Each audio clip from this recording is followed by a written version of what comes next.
HR tech, work tech, and investment are transforming the future of work. Are you in the know? Welcome to the WorkTech podcast. Join host George LaRocque for expert insights on the trends, M&A activity, and strategies shaping the workplace.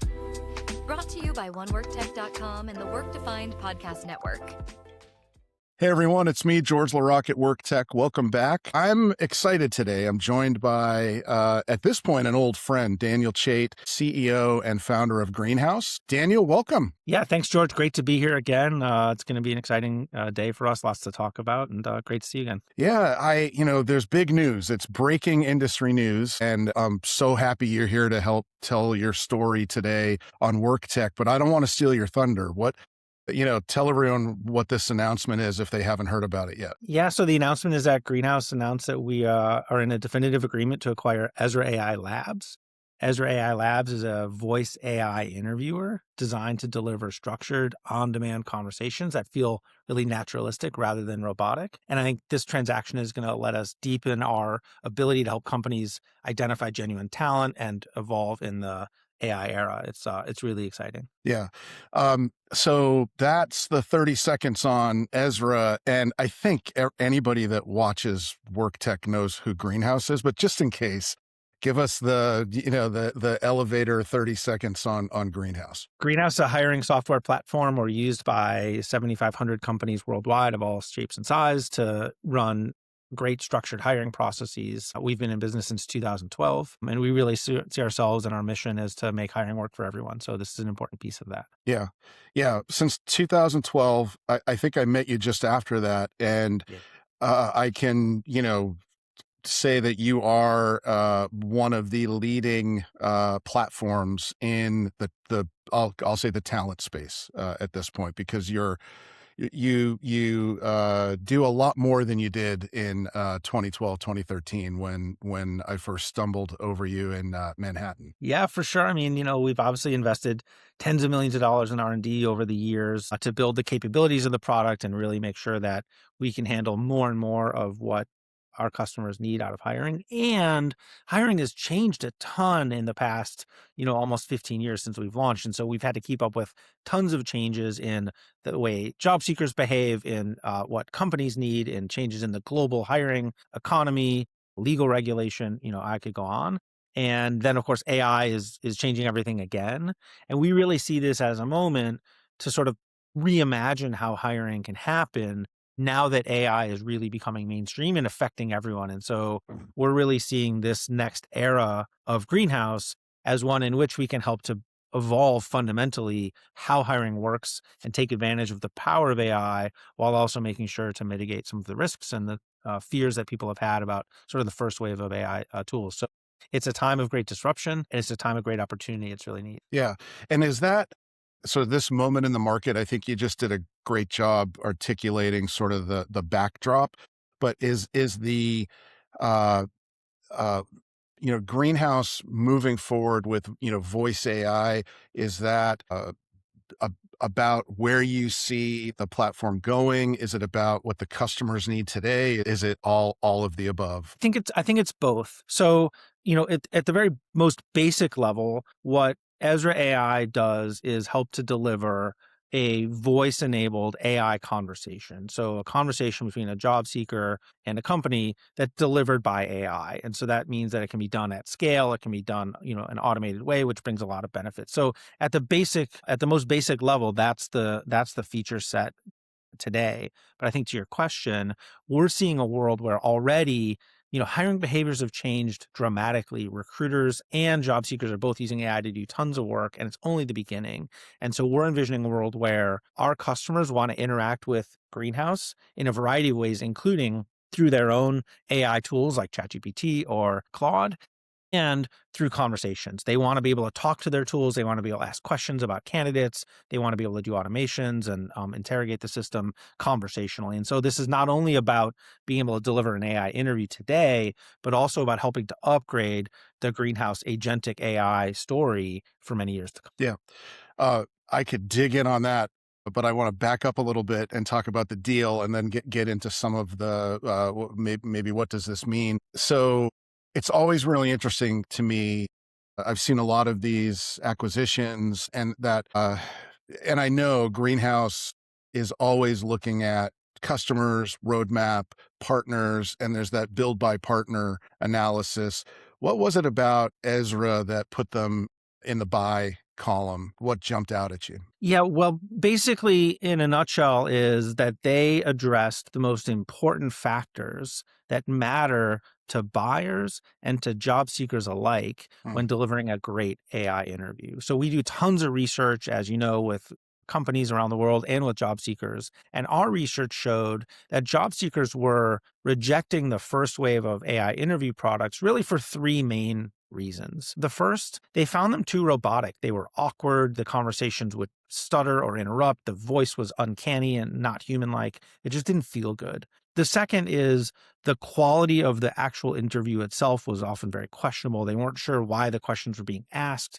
They didn't know the principles underlying it. It just wasn't clear how decisions were going to be driven through this experience. People had a lot of fear about that.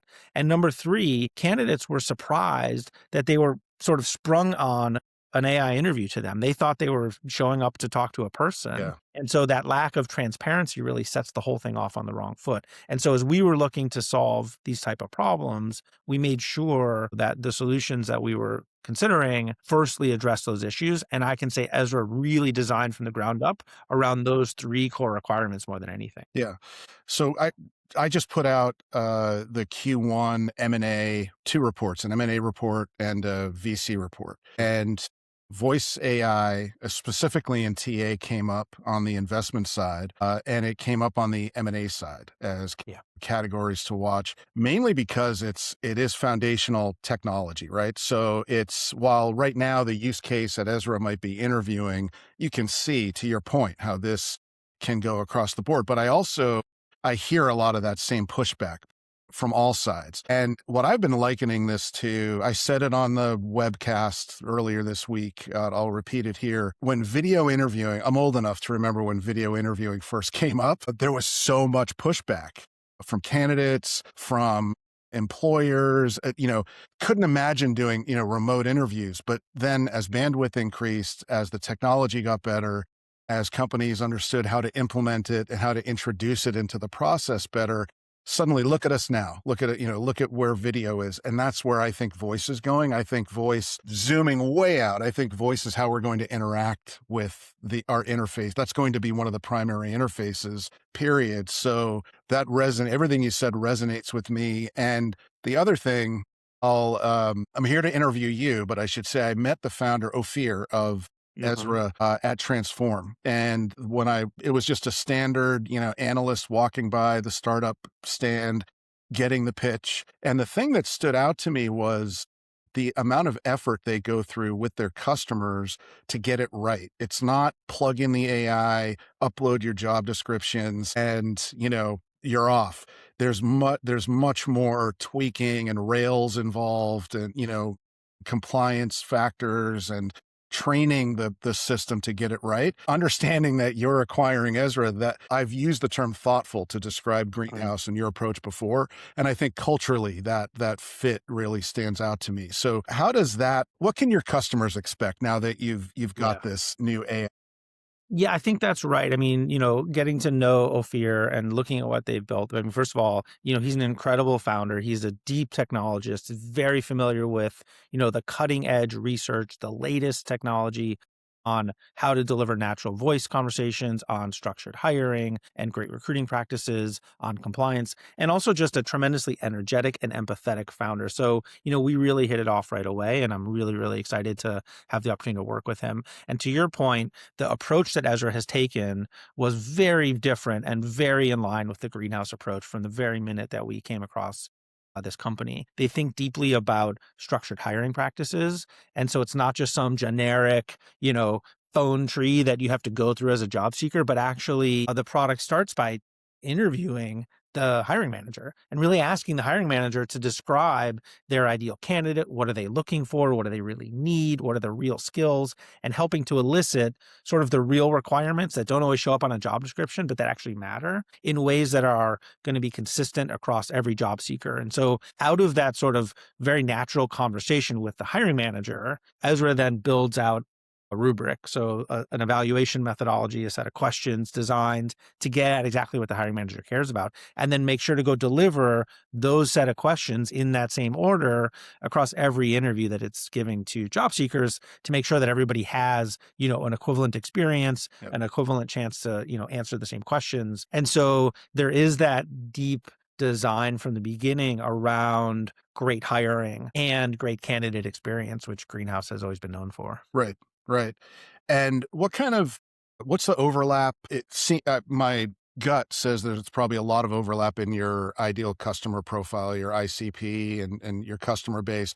Theirs not being nearly as big as yours, but are they targeting the sort of segment that you're currently dominating in? It's early in that category. So, AI interviewing as a category is still quite new and there's tons of players out there. And so I think the market hasn't yet quite evolved to where there's, like, you could say, a dominant player, but they have impressive customers that have impressive things to say about the product. So it's been tried and tested across many interviews and a number of companies already. And I think when you think about where it's aimed, to your point, it's very much in line with what Greenhouse customers are all about. These are companies that care deeply about talent. They see themselves as needing to deliver a great candidate experience because their candidates have lots of choices about where to work. And they want to make sure that the great candidates at the top talent is not, turned away or displeased with how the process goes. So they want it to feel good and that the decisions are really important. And so you've got to have a good structured hiring methodology underlying it. So that way you're making solid, explainable decisions. And so it's very much aimed at a similar type of customer that, Greenhouse has today and has always specialized in. I think there are nuances to how AI is being adopted around the world in different geographies and different jurisdictions. And so we're always very mindful to make sure that we roll out any technology with that in mind. And so I think there's going to be probably different adoption cycles across the world in AI and in voice AI, but very much in line with where Greenhouse is going. Yeah. And I know when you've implemented other, even partnerships, I think about the Clear partnership, it's not like there's only one path. So, candidates are presented options, and I know you're working on even more options there. Based on your comments earlier about the experience, I would imagine customers would have, I know it's like the ink's still drying on the contract, so I'm not, holding you to any commitments on product at this point, but I would imagine being thoughtful, being Greenhouse, that's a part of what you're thinking about, is giving customers some control over how this gets implemented and to what degree. Yeah, for sure. So the plan day one is, Ezra's going to remain on the market, as it is today, while we work on the back end to, more tightly integrate it into the Greenhouse platform and offerings down the road. And so, absolutely, our customers need a level of governance, a level of control, reporting, these kinds of, integration with the core process. Yeah. And we need to make sure that we're addressing the evolving needs and desires of job seekers. I think, you talked earlier about how there was a sort of adoption curve as people went and did remote interviews versus in-person interviews. You talk about old enough. I was old enough to remember when people said nobody's ever going to submit a resume online. This piece of paper Me is too. so I remember that valuable, too. and the feel of the cotton paper is so nice. And of course, now everybody does it online. So I do think there's an adoption cycle. I think there's a lot of natural questions. It's very understandable why job seekers might be hesitant. But I think as the technologies have gotten better, and as we focus more on the needs of the job seeker, I think the acceptance is following. We're already seeing a big growth in the use of AI interviews, and following that, a big growth already in the acceptance and the attitudes of job seekers that these are actually a benefit. And so we're thinking very much about, not how do I use this to sort of keep job seekers out, which I think a lot of AI technology is focused on kind of this efficiency, and we've got a flood of applicants and we need to limit them and screen them and make them go through hoops. And you hear this term friction a lot. Mhm. We've really pushed against that. And I think the way we're thinking about it is if a company can offer an interview on demand at any time, 24/7 with infinite amount of patience at almost no cost, well, then the amount of people that are able to interview at a given company should go way up. We ought to be able to give more opportunities to job seekers to apply for more and more jobs and to showcase what they're really about, go beyond the resume, which I don't think does a great job of representing who you are and what you're great at, and really have an open conversation from the get-go with that company, because AI just makes it so much more scalable and so much easier to do that over and over again. So I'm really hopeful that we can provide a level of opportunity and remove some of the gatekeeping from interviewing that's been in place for generations. Yeah, I think it's all about meeting candidates where they are. So, and that's not just on their career journey. It's literally like, this could be someone who's like a gray collar worker who needs to do voice in the middle of the night because they worked a late shift.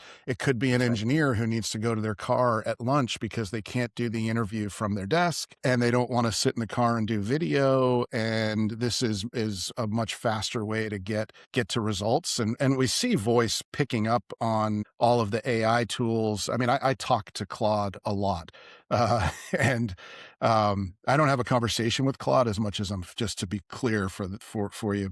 So we talk a lot about the market and we talk a lot about the product. The other constituency I just want to touch on is the employee base and what an exciting time on both sides. I feel like the opportunity for Ezra is clear to, see their technology in leading a market leading platform and become foundational and power the whole talent life cycle. And I know Greenhouse has been working on a lot of AI and a lot of innovation, but now to have this tool in the tool bag to put across the product, this must be an exciting announcement. But you haven't done an acquisition in a couple of years, so this is like, this must be a boost of real, sort of innovation energy into the team. It is. I mean, this is a really exciting year.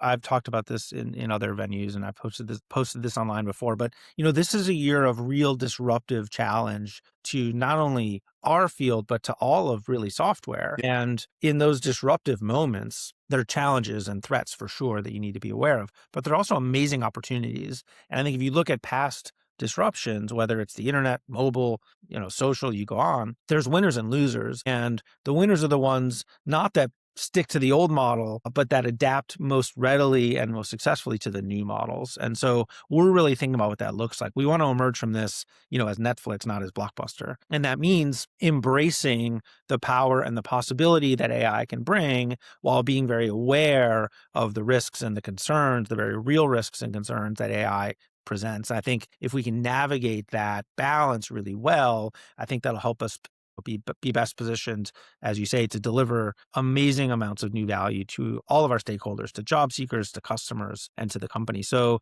it's a really neat time where you can sort of fundamentally rethink a lot of the assumptions that we all carry about how hiring can work. Why are there job applications? Why are there people doing interviews the way that they are? Why are there resumes? We rethink a lot of how software can work. Why do you have to click a bunch of buttons and menus to get what you want instead of talking to the computer? We rethink how software is delivered and priced and sold and bought and what it's capable of. And so, it's a really imaginative and expansive era. And I think we've approached it from that lens. And so, yeah, there's a lot of enthusiasm and excitement, but, I'm not unaware of the hard work that it takes as well. So it's a lot of sleepless nights and a lot of long days as well. Yeah, that's it. It's a big job getting a deal done, and then it's ironic that it feels like that's really when the work starts, when you get it done. Well, I want to congratulate you on getting a deal done, and an exciting deal. This is one that what it represents to the market, I think, is a big deal. And I want to thank you for being here at WorkTech. I could go on